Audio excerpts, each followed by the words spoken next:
A oposição das corporações científicas é, para muita gente, se não uma prova, pelo menos uma forte presunção contrária. Não somos dos que levantam a voz contra os sábios, pois não queremos dar motivo a nos chamarem de estouvados. Temo-los, pelo contrário, em grande estima, e ficaríamos muito honrados se fôssemos contados entre eles. Entretanto, sua opinião não poderia representar, em todas as circunstâncias, um julgamento irrevogável. Quando a ciência sai da observação material dos fatos e trata de apreciá-los e explicá-los, abre-se para os cientistas o campo das conjecturas. Cada um constrói o seu sistemazinho, que deseja fazer prevalecer e o sustenta encarniçadamente. Não vemos diariamente as opiniões mais contraditórias serem preconizadas e rejeitadas, repelidas como erros absurdos e depois proclamadas como verdades incontestáveis? Os fatos, eis o verdadeiro critério dos nossos julgamentos. O argumento sem réplica. No tocante às coisas evidentes, a opinião dos sábios é justamente digna de fé, porque eles as conhecem mais e melhor que o vulgo. Mas no tocante aos princípios novos, a coisas desconhecidas, a sua maneira de ver não é mais do que hipotética, porque eles não são mais livres de preconceitos que os outros. Direi mesmo que o sábio terá, talvez, mais preconceitos que qualquer outro, pois uma propensão natural o leva a tudo subordinar ao ponto de vista de sua especialidade. O matemático não vê nenhuma espécie de prova senão através de uma demonstração algébrica. O químico relaciona tudo com a ação dos elementos, e assim por diante. Todo homem que se dedica a uma especialidade escraviza a ela as suas ideias. Afastai-o do assunto e ele quase sempre se confundirá, porque deseja tudo submeter ao seu modo de ver. É esta uma consequência da fragilidade humana. Consultarei, portanto, de bom grado e com absoluta confiança um químico sobre uma questão de análise, um físico sobre uma força elétrica, um mecânico sobre a força motriz. Mas eles me permitirão, sem que isso afete a estima que lhes devo por sua especialização, que não tenha em melhor conta a sua opinião negativa sobre o espiritismo, do que a de um arquiteto sobre as questões de música. As ciências comuns se apoiam nas propriedades da matéria, que pode ser experimentada e manipulada à vontade. Os fenômenos espíritas se apoiam na ação de inteligências que têm vontade própria e nos provam, a todo instante, não estarem submetidas ao nosso capricho. As observações, portanto, não podem ser feitas da mesma maneira, num e noutro caso. No espiritismo, elas requerem condições especiais e outra maneira de encará-las. Querer sujeitá-las aos processos ordinários de investigação seria estabelecer analogias que não existem. A ciência propriamente dita, como ciência, é incompetente para se pronunciar sobre a questão do espiritismo. Não lhe cabe ocupar-se do assunto, e seu pronunciamento a respeito, qualquer que seja, favorável ou não, nenhum peso teria. O espiritismo é o resultado de uma confecção pessoal que os sábios podem ter como indivíduos, independente de sua condição de sábios. Querer, porém, deferir a questão à ciência seria o mesmo que entregar a uma assembleia de físicos ou astrônomos a solução do problema da existência da alma.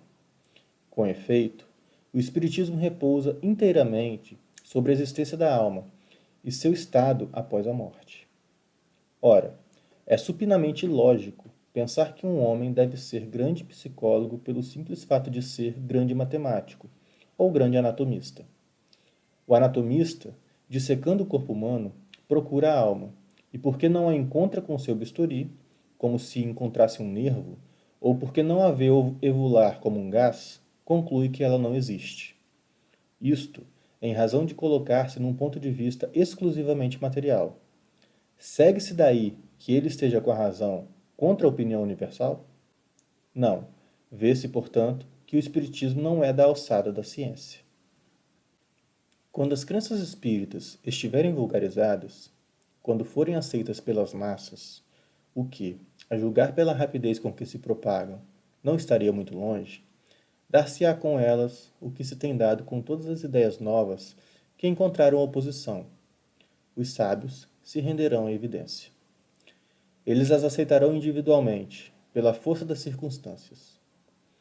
Até que isso aconteça, seria inoportuno desviá-los de seus trabalhos especiais para constrangê-los a ocupar-se de coisa estranha, que não está nas suas atribuições nem nos seus programas. Enquanto isso, os que, sem estudo prévio e aprofundado da questão, pronunciam-se pela negativa e zombam dos que não concordam com sua opinião, esquecem que o mesmo aconteceu com a maioria das grandes descobertas que honram a humanidade.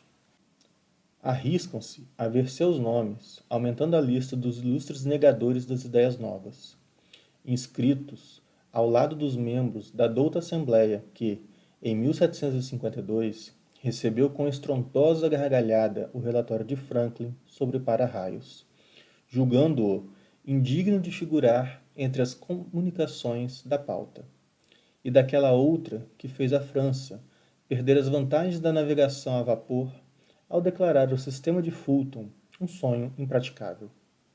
Não obstante, eram questões de alçada ciência.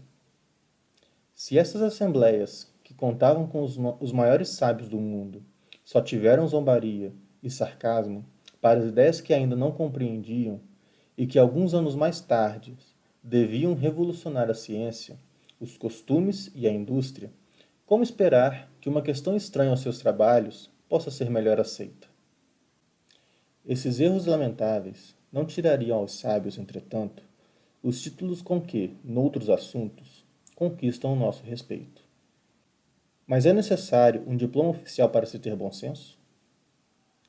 E fora das cátedras acadêmicas, não haverá mais do que tolos e imbecis?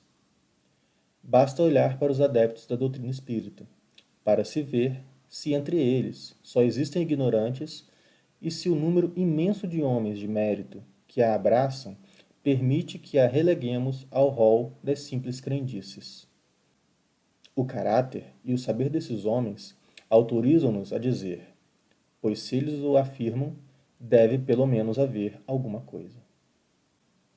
Repetimos ainda que se os fatos de que nos ocupamos estivessem reduzidos ao movimento mecânico dos corpos, a pesquisa da causa física do fenômeno seria do domínio da ciência.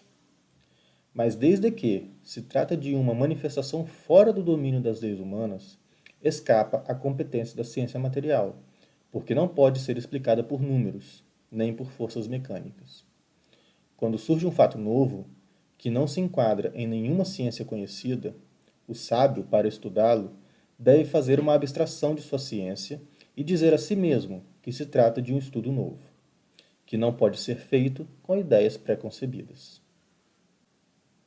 O homem que considera a sua razão infalível está bem próximo do erro. Mesmo aqueles que têm as mais falsas ideias apoiam-se na própria razão, e é por isso que rejeitam tudo quanto lhes parece impossível.